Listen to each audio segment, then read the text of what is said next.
Good morning students. आज हम जानेंगे जिमरमैन महोदय के अनुसार पदार्थ की उपयोगिता तथा संभाव्यता के आधार पर संसाधनों का वर्गीकरण। पदार्थ की उपयोगिता तथा संभाव्यता के आधार पर जिमरमैन महोदय ने संसाधनों को 4 वर्गों में बांटा है।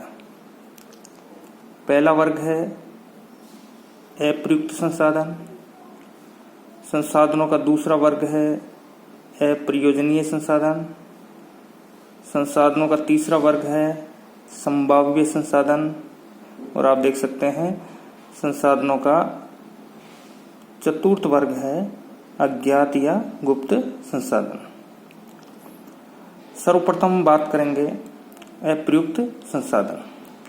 अप्रयुक्त संसाधन किसे कहते हैं?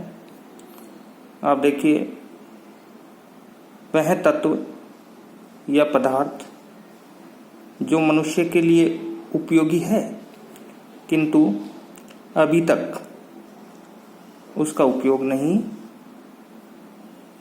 किया गया है। उदाहरण के लिए उत्तरी अमेरिका में पश्चिमी यूरोपीय लोगों के बसने से पूर्व तक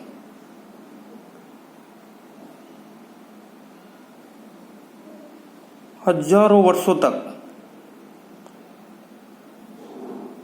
वहां दबे कोयले के भंडार अप्रयुक्त अवस्था में रहे थे, क्योंकि वहां रहने वाले मूल आदिवासी लोगों को उस कोयले के प्रयोग तथा स्थिति का ज्ञान नहीं था।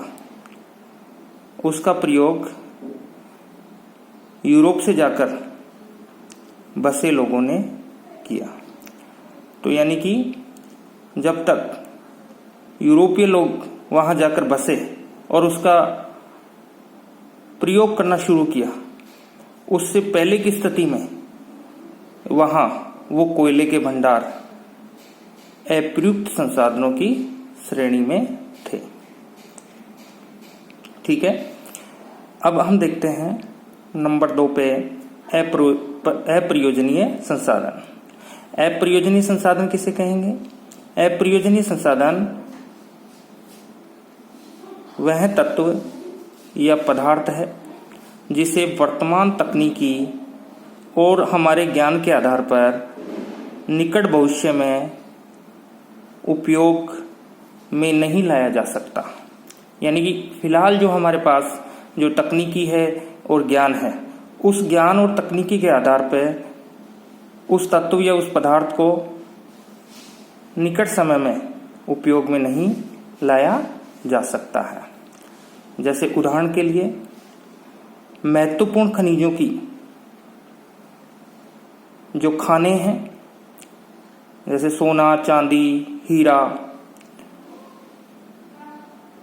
इन खनिजों की जो खाने हैं जो खनन के द्वारा अत्यंत गहरी हो गई हैं, लेकिन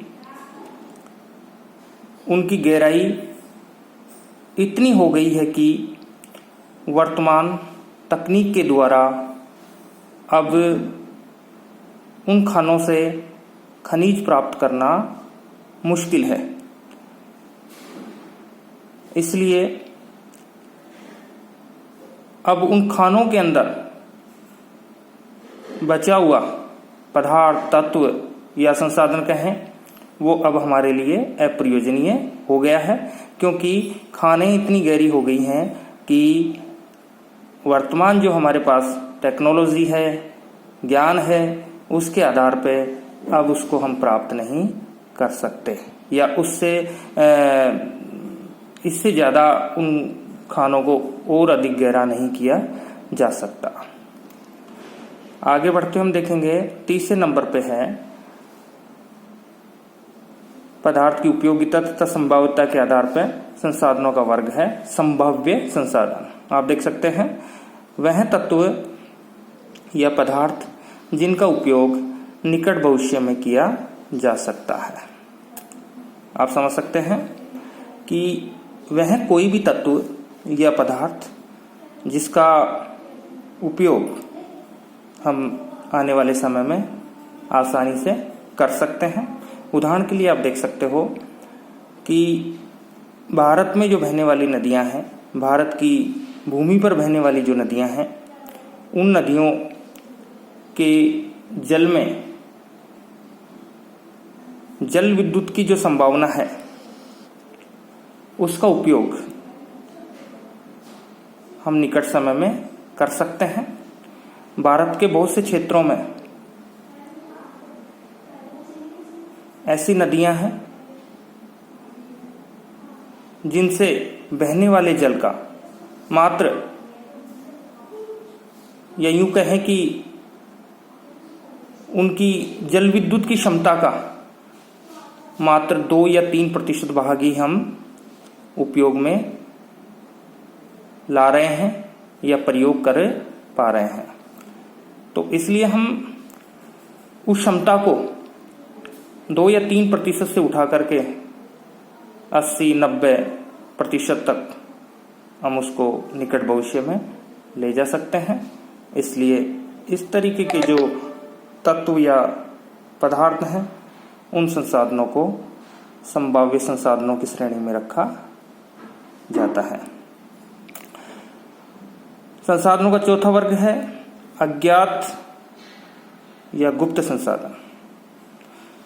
इसमें हम देखेंगे कि अज्ञात या गुप्त संसाधन किसे कहेंगे। जब तक किसी पदार्थ की स्थिति की बात करें या उसके गुण की बात करें या उसके प्रयोग की बात करें सही ज्ञान नहीं होता है, तब तक वे सभी तत्व, सभी पदार्थ गुप्त संसाधनों की श्रेणी में रखे जाते हैं। उदाहरण के लिए सौर शक्ति के बारे में भी वर्तमान तक हमें जितना नॉलेज है, जितना हम जानते हैं, वो कुछ भी नहीं है। इसी तरीके से वायुमंडल में मौजूद स्थिर गैसें, ये वो तत्व हैं, ये वो वस्तुएं हैं जिनके बारे में हमें आज तक पूरा नॉलेज नहीं है। इसलिए इनको अज्ञात या गुप्त संसाधनों की श्रेणी में रखा जाता है।